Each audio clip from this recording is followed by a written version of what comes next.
Hi everyone, welcome back to another episode from Apps Academy. Today I'm going to be guiding you through how to download Grab application on your iPhone.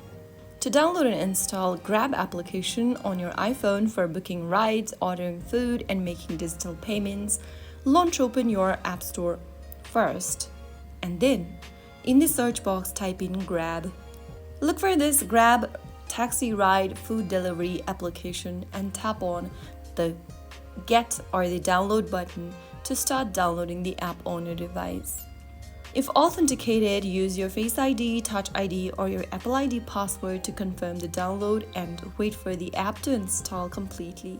Once the installation is done, tap on Open to open up the Grab application on your device and then sign up or log into your account. If you found the video helpful, don't forget to like, share, and subscribe to the channel.